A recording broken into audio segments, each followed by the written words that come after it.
Hello and welcome to the first edition of the Panther Den. I'm Peyton McLendon. And I'm Phen.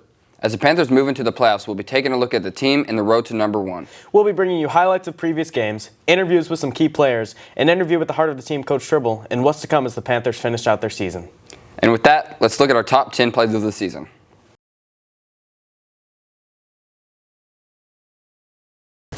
Joining us for a top 10 today is Josh Allen. Josh, how are you today? I'm doing good. Thank you for having me, Peyton and Phen. Glad to be here today.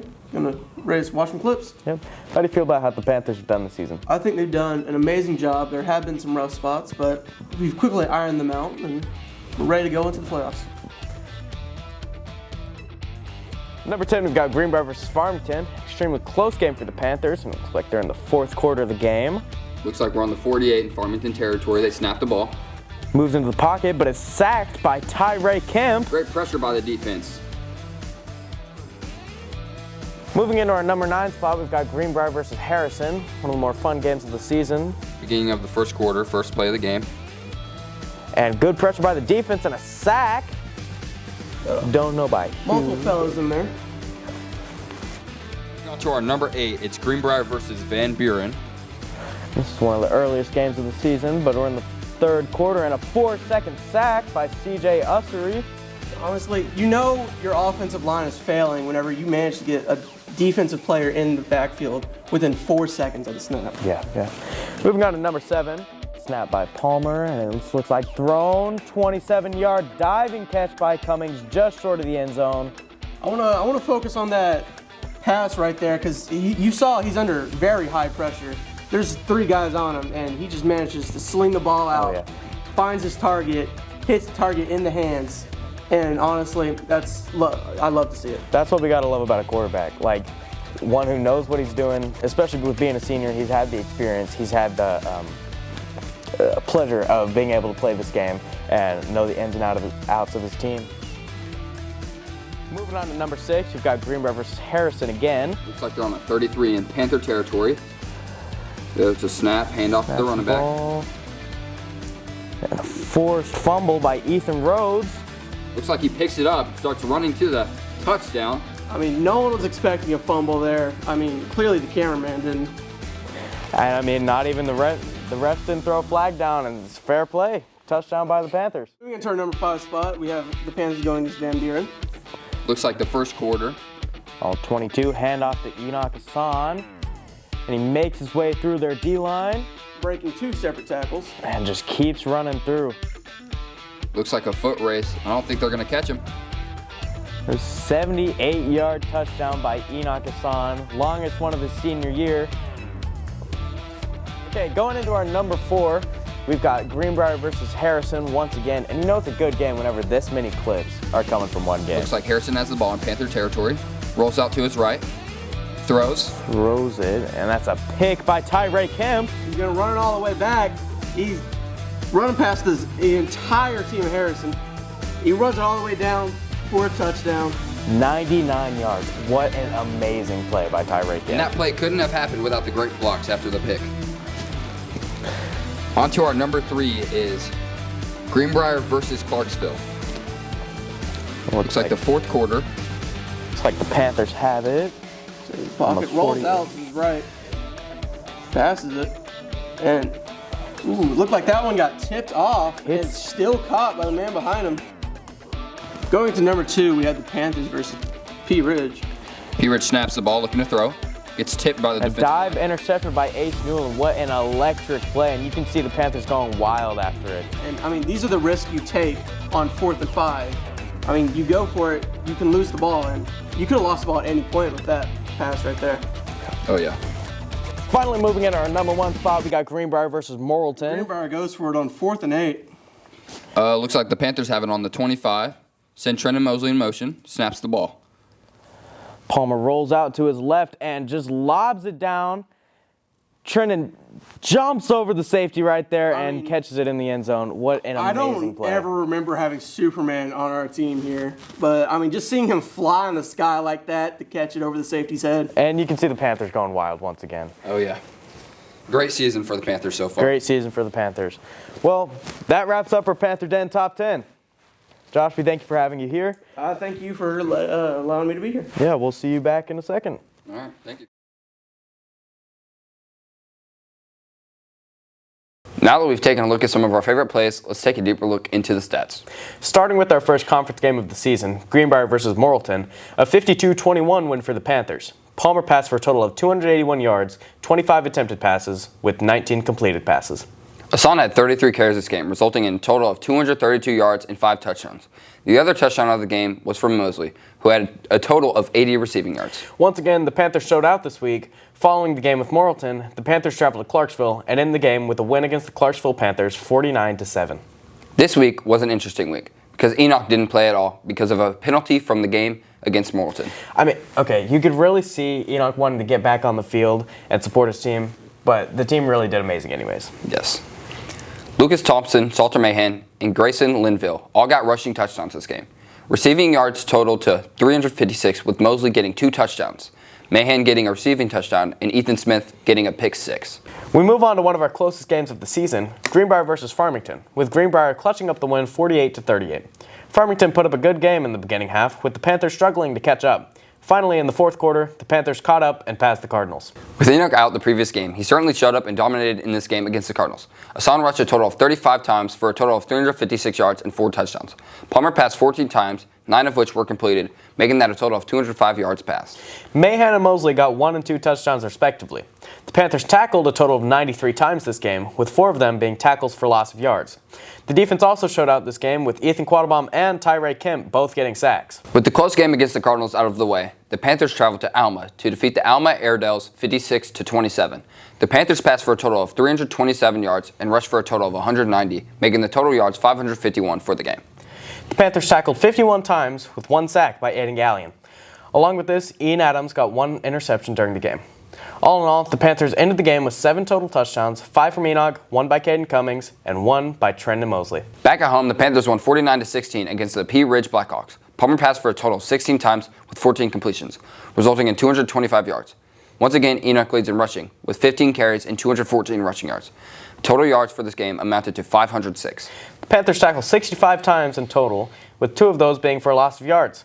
Along with this, Ace Newland got an interception. The touchdowns for this game amounted to 7 in total, 2 belonging to Caden Cummings, 3 to Hassan, 1 to Mahan, and 1 to Christian Deersall. On Halloween night, the Panthers traveled to Harrison to beat the Goblins 49-20. Hassan rushed a total of 16 times with a total of 131 yards and 3 touchdowns. Palmer passed the ball a total of 19 times, 14 of which were completed. The total passing yards for the game ended up being 226. The defense went off this game, tackling a total of 66 times, 5 of them being tackles for a loss of yards. Ace Newland and CJ Ussery both got 1 sack each. Tyree Kemp got a 99-yard interception that he ran in for a touchdown, along with Ethan Rhodes forcing a fumble, recovering it, and getting a touchdown. The total touchdowns ended up being 7, 1 by Kemp, 3 by Hassan, 2 by Mahan, and 1 by Rhodes. And finally, what everyone's been ready for, the Greenbrier Panthers versus their rivals, the Vilonia Eagles. The Panthers barely clutch up the win with a 34-33 win, securing their dominance over the rivalry. In total, Palmer threw 25 throws, 17 of which were received for a total of 283 passing yards. Hassan got 31 carries in this game for 202 yards. The Panthers got 5 touchdowns this game, 3 from Enoch, 1 from Salter, and the game-winning touchdown by Lucas Thompson. The defense got a total of 69 tackles this game, with 3 of those being for a loss of yards. The only sack for this game belongs to Ian Adams. Now, Vilonia dominated this game, with the Panthers struggling to catch up. Finally, in the fourth quarter, the Panthers finally made the game-winning touchdown by Lucas Thompson, making the score 34-33. Now, okay, watching this game was crazy. Like, being in the stands, seeing that, and especially from all the hype at school, getting hyped up for the game, especially with the season run we've had, being 9-0 up to this point. It was just crazy seeing Vilonia give us the belt. I mean, they did put up a lot of numbers on us. I did not expect that. They put up a better fight than we were expecting. Oh, for sure. And we could see that in the team. Yes, but for sure. Now, before we move on to the next segment, we'll take a look at some of this year's key players. Starting off with our touchdown leaders is Enoch Hassan with 36 touchdowns, and Trendon Mosley and Salter Mahan both with 10 touchdowns. Moving on, we have our receiving leaders for the season. Trendon Mosley with 94 receiving yards a game, Salter Mahan with 64.2 yards a game, and finally, Caden Cummings with 26.9 yards a game. To cap off our season leaders this year, we have our tackle leaders. We start with Ethan Smith with 8.8 tackles a game, Ian Adams with 8.4 tackles a game, and finally Brady Wilbanks with 7.7 tackles a game. It has been an amazing year for our Panthers, with the stats backing us up all the way. Now that we're done with our in-depth season recap, we'll move into the next segment, Inside the Den. In this segment, we'll be diving a little deeper into the thoughts and emotions behind what the Panthers have done this season in a few player interviews.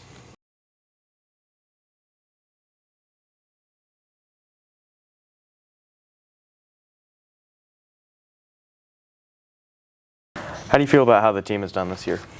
I feel like we've done a pretty good job. Our two close games, Farmington and Valonia, I feel like we shouldn't have played the way that we did, but we still found a way to win and get it done. I feel like we're doing good. I feel like we're executing. We're taking care of business. I feel like we've had a lot of good things happen to us. Just staying on the right path and keeping our mind right will be pivotal for our success later on. I feel great. I feel like we've exceeded all expectations that everybody's had of us, and we're just continuing to get better every single day. What are your hopes for the playoffs this year? Man, I know that we can go and make waves, and we can go and win a state championship. We got all the tools to do it. We got all the people to do it. We just have to have the right mentality to do it. We'll take care of it. I hope to make a deep run, and I think we have the weapons to do that, and we just have to, like I said, keep getting better every day. And I feel really confident in what we can do. I hope we can go win the state championship. I believe we can. I believe we have all the tools to do it. We've put in a lot of work this offseason. I feel like we can go get it done. What's your favorite game of the season? Favorite game would be Farmington. We went in really nervous, but we were ready, and it was just nice to get a win on homecoming and prove a lot of people wrong. Favorite game of the season, man. Well, I'll give you my favorite game, like personally, and then I'll give you for the team.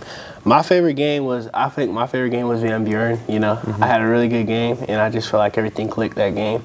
And for the team, I feel like Harrison was the best game. That was just a good glimpse of seeing us all put it together. And that makes me excited for the future. Probably Harrison, because like we played Pea Ridge the week before, we didn't come out how we wanted to come out. And Harrison, the game just kind of showed that we still have everything we need. What do you feel the team needs to work on going into the playoffs? Communication for defense. Offense, I don't feel like they need to work on anything. They've been pretty good. Defense, we just need to communicate way more. I think we need to work on playing a full game. We've really have gotten used to not having to play in the second half the way the season's been going. We've been blowing teams out, and I think we just have to be able to play a full game and finish a game and play good the entire game. Yeah. Man, I really think just staying humble, staying humble and hungry, coming out with fire every single week, taking care of business, and making sure that leaks out into our practice and how we play. Yeah. How do you feel you've improved this season? Man, I feel like I've gotten faster, just knowing what I can and can't do, and whenever you know what you can and can't do, you know what you need to, how you need to react to certain situations and what you can get away with and what you just need to be like, okay, I don't need to do that, to protect yourself and to stay healthy. Yeah. I feel like I've improved, but I feel like we've improved more as a team, as a whole together, working together on every single play, every single snap. Yeah. I feel like I've become, this season I've changed in being more of a team player, helping my team out as much as I can, doing what I can do, no matter what it is, just being with my team. I feel like I've gotten a lot better in a lot of areas, but mainly the leader part of it. I feel like I'm more confident in my leading abilities. I can help the guys around me more and take charge when I need to, and I just feel like that affects everybody on the team. How do you feel about this being your season or senior season?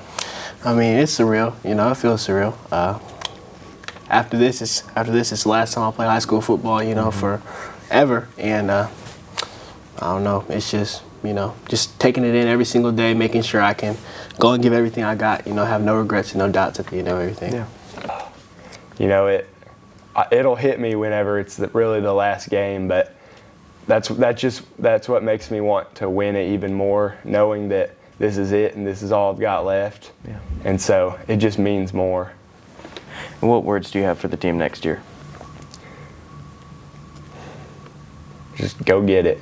You know, just put your head down and go to work, and just don't listen to what anyone else has to say about what they think the team will be, because that's what people did this year, and we obviously exceeded everything. So just go to work and don't listen to everything. Oh man, yeah. Stay hard, you know, keep on working hard, keep on doing what y'all need to, and show up every day hungry, you know, and believe in yourself. After seeing how our players feel about the season so far, we head now to an exclusive interview with the head coach, Randy Tribble. First question, how do you feel about how the team has done this year? I feel great about it, you know. It's been a really fun year, and players have responded real well to you know, some adversity, and played real well together. They enjoy playing together, so that makes it fun. What are your thoughts going into the playoffs? Well, you know, we're just working hard, preparing for. Right now, we just have Batesville on our mind, and we're spending a lot of time this weekend, coaches getting ready for them, and then you know, going over game plan and what we think we need to do, and how things that we've got to be able to cover against Batesville. We worked real hard on that yesterday, Monday and Tuesday, getting a lot of reps at what we think we're going to see against them, and just working on our stuff. But you know, just excited to be in the playoffs, and excited about getting to play at home, and so we're just trying to get ready to go. What do you feel the team needs to work on going into the playoffs? Oh, we got to work on everything. You know, there's a lot of things. You know, we had some misalignments and stuff last week that resulted in positive plays for our opponent, and so we're trying to get those things taken care of, and then working real hard to, like I said, just to be sound and be able to play good defense and good offense against Batesville. But we're always trying to find ways to get better and just execute a little better and a little sharper, and for our players to see things more clearly. And so we're working on a lot, but just trying to clean up things that we didn't do as well last week. You know, is a priority, but then just trying to get sharper at everything we do and make sure we know how to attack them. If you have one, what's your favorite game of the season? Favorite game? Well, you know, middle of the season, I think how well we played and the kind of battle we had against Farmington, where it was back and forth, and finally we got a few stops and separated ourselves from them. I think they were the best team we've played so far, but the way our team just kept hanging in there and kept playing until finally we could separate ourselves from them and get the victory was a real good feeling. And you know, the two teams that beat us in conference last year were Farmington and Moulton, and to play as well as we did against them and to beat both of them there pretty close together was you know, a really good feeling, and showed us that we have a really good football team. What does coaching mean to you? Oh, coaching, you know, I've been coaching for longer than most people have been alive, so you know, it means a lot. But I just enjoy the relationships that I have with my coaches and with players. You know, I've coached 1,000 players probably, and just getting to know so many different people and learn from them, and trying to help them be the best they can be. You know, and hopefully some of the lessons that we teach in football carry over to other aspects of their life is kind of my purpose. You know, and you know, I've had old players this week reach out to me and congratulating us on this season and asking, you know, telling me what's going on in their lives and stuff, and that's you know, something that I really value, you know, those relationships. And when old guys come back or contact me, you know, it makes me feel real good. And people don't care how much you know, till they know how much you care, you know. And so I do care, you know, about our players, and I think most of them know it. Some of them think I care in a weird way, maybe, or I'm kind of mean with the way I care. But yeah, that's you know, that's kind of coaching in a little nutshell there, you know. What does this group mean to you, especially? What is what? This group, like especially the seniors. Well, just the fact that. You know, of course, I always love my seniors. You know, I kind of trying to love my sophomores, but I always, you know, the seniors, you know, because of being with them so much over a 3-year period, that, you know, we always have a bond, and this group, you know, this group's got some really good leaders in it, you know, and guys that have a real positive effect on the other classes, and show them how to work and how to prepare and how to work in the off season, you know, when the games are a long ways away, and so some people are searching for motivation at that time. They've just been really good leaders and really stepped up, you know, for us to be where we are this season. They've got a chance to leave a real special legacy. Now that we know how the team as a whole feels moving into the playoffs, we'll head over to Josh with a look at week 1 of the playoffs and the competitors that the Panthers will go against for the title of state champions. Thanks, Phen. As you know, the Panthers are going into the playoffs with a 10-0 record from the regular season. A little fun fact, the last time the Panthers were undefeated going into the playoffs was in the 2021-22 season, before they went on to lose to Pulaski Academy in round 3 of the playoffs in a heartbreaking 38-28 loss. The first game of the playoffs for the Panthers is against the Batesville Pioneers, who are heading into the playoffs with a 4-6 season record, 4-2 in their conference. In our conference, Farmington, Morrilton, and Harrison all enter the playoffs. Farmington in their first week is heading against the 5-5 Harding Academy Wildcats. Morrilton heads off against the 6-4 Nettleton Raiders, while Harrison goes against the number 1 seed in the 5A East, Valley View. And the rest of the playoffs are the Robinson Senators, number 1 seed in the 5A Central, against the Camden Fairview Cardinals, number 4 seed in the 5A South. Game 3 of the bracket is the Hot Springs Spartans, number 1 in the 5A South, versus the BB Badgers, number 4 in the 5A Central. Game 6 of the playoffs is the Parkview Patriots, number 2 in the South, versus the Maumelle Hornets, who are number 3 in the 5A Central. Finally, for week 1, we have the number 2 Searcy Lions against the number 3 Lakeside Rams. Panther fans, the wait is over. The 5A state playoff bracket is set. Our road to the championship starts now, and we're ready to dominate the competition. Now let's head back to the desk with our wrap-up. Thanks, Josh. It's been an exciting season so far, and the energy around Greenbrier right now is electric as we head into the playoffs. Absolutely. The Panthers have worked hard this season, and we're excited to see how they do. We want to wish the Panthers the best of luck. Here's to a strong postseason start and a deep playoff run. Reporting for GHTV, I'm Peyton McLendon. And I'm Phen Elder. And go Panthers!